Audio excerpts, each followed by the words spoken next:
Obliging, Minsu handed over her drink.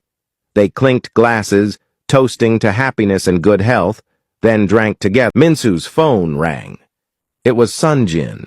She quickly answered, but the restaurant was too noisy, so she excused herself to take the call in the bathroom. She told Yuna she would be back in a few minutes and walked away. Yuna sat there touching her head as she felt a bit dizzy. She tried to stand up, but fell back into her chair. Unable to control herself, she passed out on the table. As she lay there, a strange man walked in, grabbed her from her chair, and carried her out. When Minsu returned from the bathroom, she found Yuna missing. She sat down, assuming Yuna had also gone to the bathroom. As time passed, she grew suspicious. She went to check the bathroom, but Yuna was not there. She asked the waiters if they had seen her, but they said no. Panicking, Minsu ran back to her table, grabbed her cell phone, and tried calling Yuna.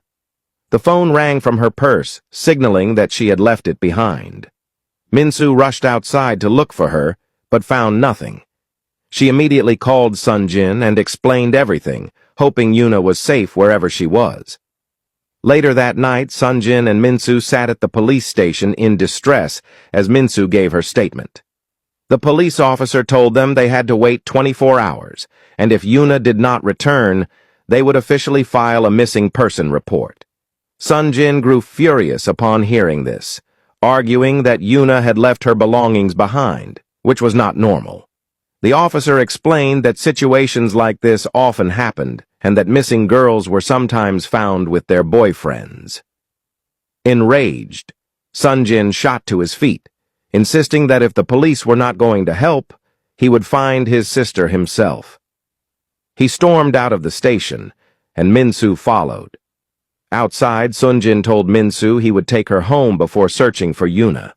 Minsu wanted to go with him, but he insisted she go home, not wanting to risk losing her too. Minsu nodded in agreement, and they both got into the car and drove off. Yuna was in a dark room, tied to a chair, still unconscious.